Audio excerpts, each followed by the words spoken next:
What's up, guys? Welcome to the 8th edition of Wrestling Rundown. We've got this week's top 5 matches that everyone should see. The Chikara Edition with Kevin Hawk. Yeah, alright. This is my once a month or so break from badgering my indie star Facebook friends with these questions that I'm asking them. And Overstaying is welcome. Yeah, I don't want to do that. So, hey, here's what I'm going to do. I explained this to you last time. 5 matches that are so good you should not miss them. Seek these out however you can, aside from things that are illegal. Because you already missed them. Yeah, these are all back. They've already happened. Missed them. And we did the first one where I went down a list of 5 different companies. Yeah. So from here on out, for a while at least, until I run out of ideas, I'm going to be doing individual companies. There are 5 matches, which in my opinion, with a little consultation from these guys over here, which matches are probably in the top 5 best matches categories kind of thing. This week, month, whatever, we're doing Chikara. I'm doing Chikara. Chikara! Exactly. How surprising. Basically... We never talk about Chikara. I know. But this is the first time we're really going to spotlight Chikara. For any reason.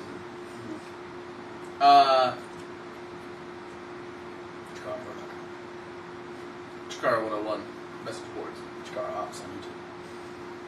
Chikara makes my hands happy. So, what were the 5 matches we should... Just my shirts get happy too. And all my clothes get happy. Chikara makes my aunts happy. Did anybody else have to call on me to start playing their head? A-M-T-S or A-U-N-T-S? A-N-T-S. It makes my aunts happy. My parents' siblings. You watch Chikara with your aunts? I don't know. Probably not. Chikara makes everybody happy. Yeah, Chikara is a wrestling promotion that makes people happy. And here's 5 matches from Chikara that you need to see. 5. Other 5 graphics that are happening. Not And putting sound effects. Explosion. And the number 5 chain. Not happening. Oh, alright. That was a whole lot of goofiness for no reason. Alright, we're going to travel back in time to the year 2011. The month. 13/11, the date. That's a lot of 11s. Yeah. November 13th, 2011. Chikara's very first ever pay-per-view. Oh, yeah. High noon. The main event, a match to determine Chikara's very first ever grand champion. Their very first ever singles champion. Mike Quackenbush and Eddie Kingston, the leaders in their respective brackets, in the 12 Large Summit Round Robin Tournament, met in the main event, a super highly anticipated match, in the memory of their fallen comrades, Sweet and Sour Larry Sweeney. A very emotional match for both men. For Kingston, because he was such close friends with Larry Sweeney, and because Chikara was redemption for his life. Mike Quackenbush, because he built Chikara. He was the one who laid down the foundation which Chikara was built upon. And these guys basically pulled out all the stops. Mike Quackenbush had his, at the time, tag team partner Jigsaw in his corner. Eddie Kingston had his hero, his idol of wrestling, Tommy Dreamer, in his corner. And eventually all the corners would be filled, the sides would be filled. The wrestlers from the back would surround the ring in support of the match itself, in support of both wrestlers. Even some of the Rudo side people came out. Icarus was there, and the Batiri were there. And these guys pulled out all the stops. I mean, Kingston working on an injured knee, and Quackenbush bending the rules, which is something you don't see Quackenbush do rarely, if ever. And just Except for this one. such a highly high energy atmosphere for all these firsts, and how much perfect build-up there was to this match. Make it probably one of, if not my favorite Chikara match of all time. It was a match that defined drama. Yes. It was probably one of the most dramatic matches. You know, you think in WWE terms, you have like the Ric Flair Shawn Michaels at WrestleMania 24. You've got like anytime Mick Foley, Cactus Jack taking on Triple H in the Hell in a Cell match, where it was like this person's potential last match, and you had all that build to it. These were two guys that have busted their ass to make this promotion mean something, and they're fighting to become the very first grand champion of the company. And these two, Kingston's promo going into it, Kingston that got the set promo the stage. for the match, and it was probably the most intense promo. I've seen it about a dozen times or so. Every single time, the match and the promo leading up to the match by Kingston, and the match itself, I get goosebumps every time I watch. Yeah, I mean, he showed it to me just a few weeks ago, and my whole body just got chills. The promo is just so real. It makes you feel. It makes you so excited for this match. It is. We'll post something to the promo if we can find it. A lot of Chikara promos make it onto YouTube, so we're gonna check and see if we can find that promo and put a link to it in the description of this video. Yeah. If we can't find a link to it, you can buy all of the Chikara DVDs on smartmarkvideo.com. This is definitely, if you're looking to own any Chikara DVDs, this is definitely high new, big one. You can also try and check it out at smvod.com, which is Smart Mark's video on demand service, where you can download the videos, which are generally actually a couple bucks cheaper than buying the DVD, about $12 compared to the DVD $15 price. Yeah. And no shipping. Exactly. You're going to watch it instantly. Match number 2 on the list. We're going to go 2 years even farther back in time than that, to 2009. Again, November, this time the 22nd, at a show called Three Fisted Tales. We had Player Dose defending the Young Lions Cup Championship against Lince Dorado.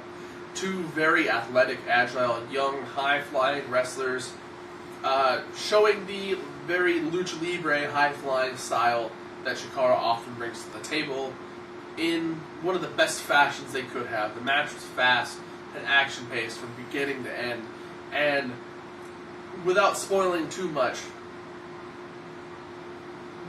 one of the moves that blows my mind in any match I've ever seen. I've seen a lot of matches. Player Dose gives Lince Dorado a German suplex off the ring apron onto the ring steps. Ow. That's how intense this match was. You know, it was rare because it was like something off the beaten path of their high-flying flips and ranas and arm drags and stuff.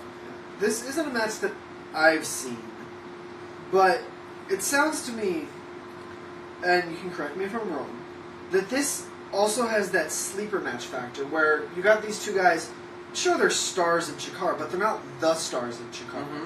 Yeah, and they're not a Mike Quackenbush. You know, they're two guys who, they're like Chikara mid-carders. Yeah, exactly. And that's a great way to put it. And that's the great thing about Chikara is that even the mid-card will bust their ass to give you a show. You are not let down at a Chikara show.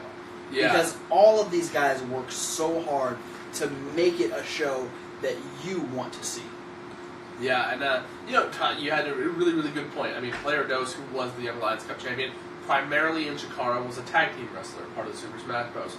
Player Uno. Lince Dorado, yeah, he was kind of a mid-cardy kind of guy. Really didn't have a ton going for him at the time, but trying to win the Young Lions Cup champion. But like you and I have talked about this, Lince was a very underutilized luchador talent. Yeah. He was never really given a chance to showcase. And these Young Lions, the Young Lions Cup is a different take on a championship. It's not a belt that you wear. It literally is a trophy that you carry around, and you defend it with the honor that you are a young man who has not yet held a championship. And you defend this cup, and these matches are just always phenomenal because it's these young and up-and-coming guys that are trying to prove that they belong in the world of wrestling. Exactly. And these guys did just that. And, awesome match. They proved the fact that, they weren't the main eventers of the time, but that they belonged in that section. Like, these guys were taking it to the next level. Yeah, it's a good way to showcase the guys who haven't been champions without taking away from the champion, without shoehorning someone into a storyline that you don't know how to do it, and just making everyone seem important and relevant. Yeah. All the time. That's something not to get way too off track, but that's something a lot of indie promotions do that WWE or TNA or the higher ups tend to really shoo by the wayside. Yes. They have their guys who have to be the important guys. Yeah. And a lot of people end up kind of under the rubble heap. The Zack Ryders, the Heath Slaters, the Dolph Zigglers, who kind of just, they get their moments and exactly. they kind of fizzle into obscurity and they come back and they kind of, off to the wayside.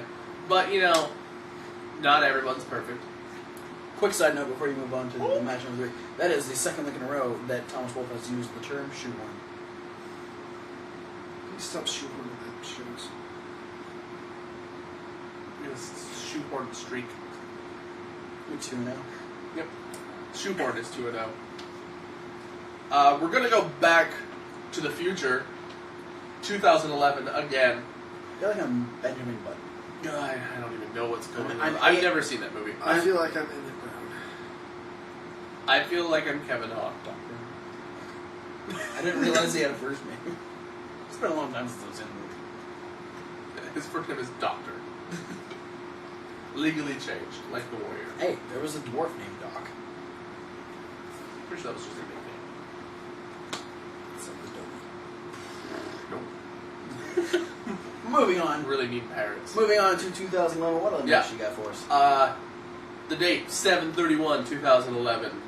A 12 large summit round-robin tournament match for points to try and move on to that match in high noon, which was then between Eddie Kingston and Mike Quackenbush. At the Chikara show, Chikarasaurus Rex, King of Sequel, Sara Del Rey versus Claudio Castagnoli. Holy God. This is one of those matches where there was a little amount of drama, along with a lot of good storytelling in ring. Yeah. At the time, Sara Del Rey and Claudio Castagnoli were both part of a stable called the Bruderschaft's Crisis, or the BDK. And the whole thing with the 12 Large Summit is you had to get other wrestlers in the company to nominate you to be a member, or nominate you to be part of the 12 Large Summit. Claudio, the leader of the BDK, along with his co-leader Aries, said, hey, everyone vote me into the 12 Large Summit. And there was a slight boost of rebellion, or a slight amount of rebellion, which also got fellow BDK stablemate Sara Del Rey elected into the 12 Large Summit tournament, and they both ended up landing in the same bracket. They had 2 brackets of 6 people. And this match was basically going into it, Claudio says, hey Sarah, lay down, let me pin you, let me go on to, face whoever at the finals in high noon. And Sarah flat out refusing, saying, hey, I'm tired of being used as a pawn. So you have that element of inner angst, turmoil, drama between these two characters, that the story of that is told really well in the classic I'm the big, tough, strong leader guy versus the I'm a chick who's now paving my own path. I'm now basically risking being alienated by my stable to try and make my own path moving forward. It's a classic match. It's got a lot of good stuff going on for it. It has Tursis in Claudio's corner, Daisy Hayes in Sara Del Rey's corner. Mismatch. That's very true. And a really good surprise ending, I think. Yes. Yeah, you definitely don't see... And it's if I remember right, it is Claudio's last match for Chikara. Yes. Because he would be signed to his WWE developmental contract around that time. Yep. So that would be the end of Claudio and Chikara. Now we're going back to the past. Oh, God. Now we're like the X-Men in the Days of Future Past. Oh, man. Okay.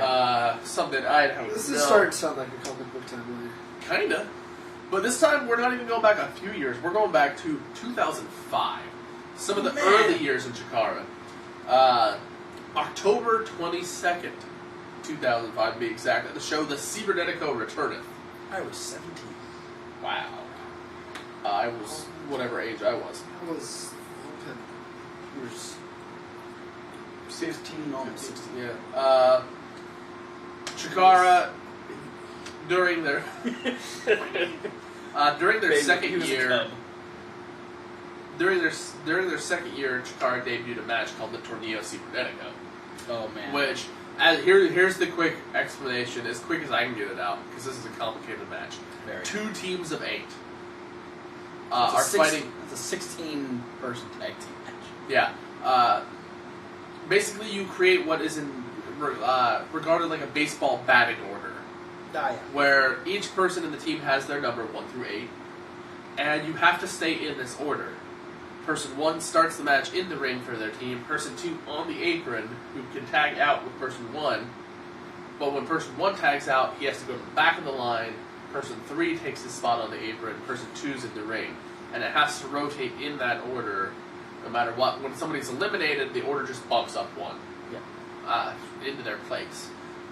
This goes until one team is completely eliminated. And if one team is completely eliminated, then the winning team, in said order still going, has to face each other in the same style, tagging, but with just their own team until there can only be one winner.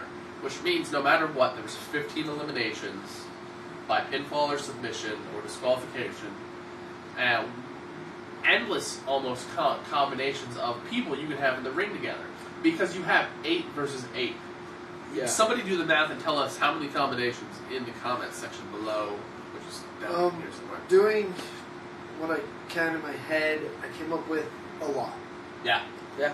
I came That's up a with very accurate answer, Thomas. Well, thank you very much. I said more than 12 combinations of people. Yeah. At least. I'm sticking with a lot. But yeah, this was the second one they did. This one featured 2 heel stables combining together, the night shift, the night breed, something like that. It was the night shift. Ultramanus, no. The night shift was Hollow Wicked, Ichabod Slane, and Blind Rage. This is the dark breed, I think. Hollow Wicked, Ultramanus Black, and Blind Rage, teaming with the Kings of Wrestling stable of Chris Hero, Claudio Castagnoli, Eric Cannon, Icarus, and Granite Kumo. So you have those 8 going against the 8 face heroes of Chikara, Mike Quackenbush, and Jigsaw, Men at Work, Mr. Hero, or Mr. Zero, and Shane Storm, Sabian, Skyda, Eddie Kingston, who was kind of the oddball on the team, the rebel kind of babyface, and then Milano Collection AT. I'm not going to spoil who wins this one. This is an amazing one to watch and sit through, because here's the thing, they put on a hell of an entertaining match from beginning to end, and that's hard to do considering this match was an hour and 44 minutes long. Think about that. When you watch an episode of SmackDown, if you take out the commercials, this match runs as long as SmackDown does. So can you imagine one single match starting at the beginning of SmackDown and going all the way to the end, and keeping it consistently entertaining? And that's another great thing about Chikara, is that with so many combinations, with so many talented guys, there is at no point that you are bored for an hour and 44 minutes. Mm-hmm. That's unfat. Can you?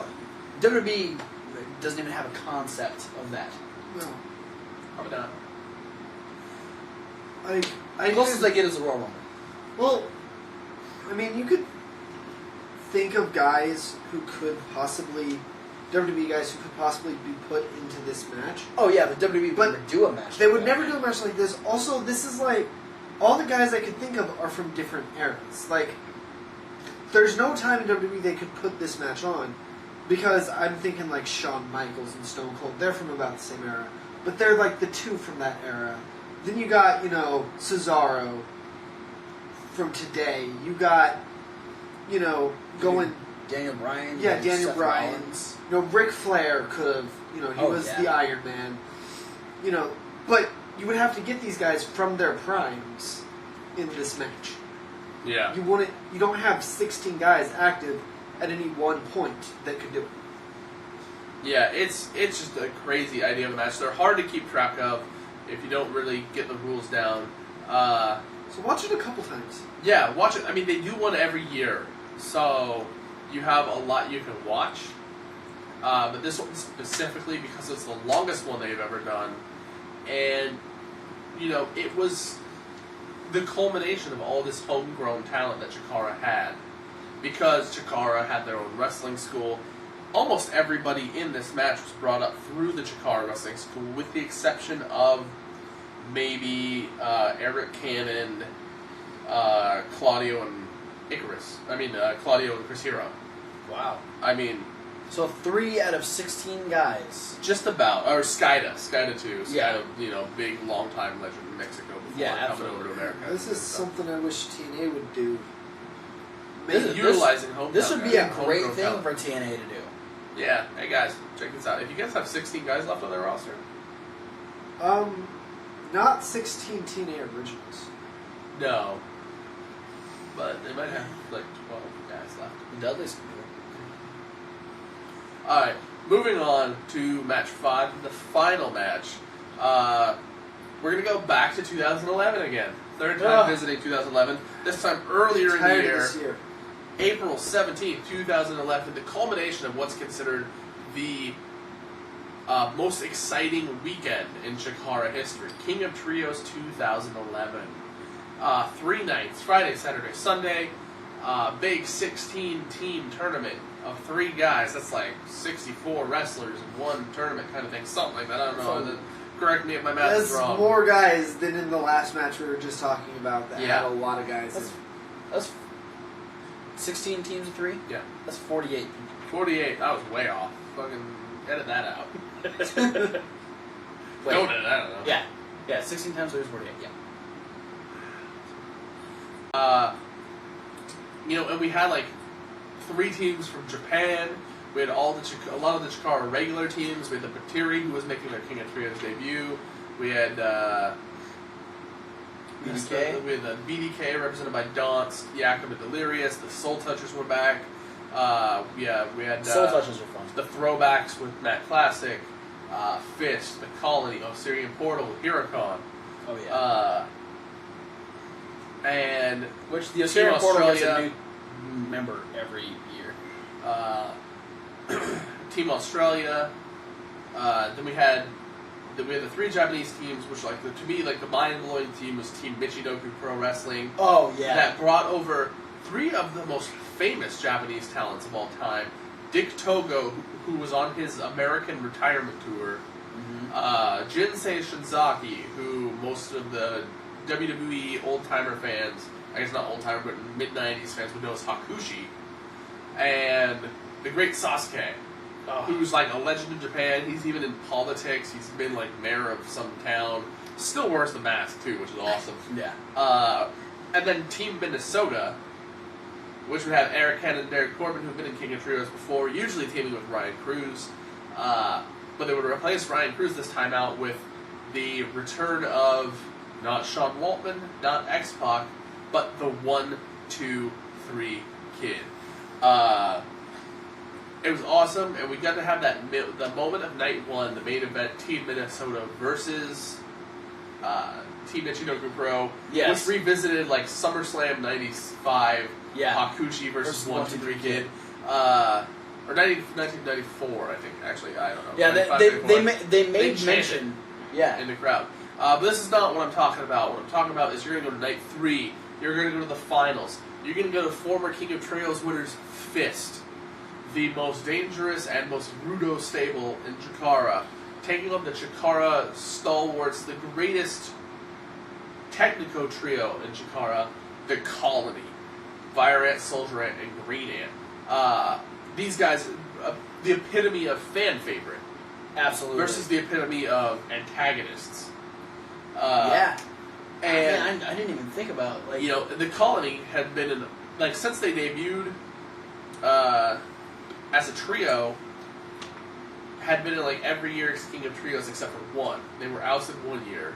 Yes.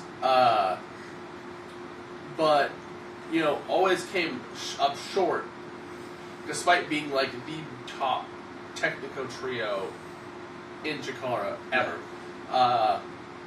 So this was the year they had something to prove, and Fist previously won with Icarus, Chuck Taylor, and Grant Akuma, is now Icarus, Chuck Taylor, and Johnny Gargano. Mm-hmm.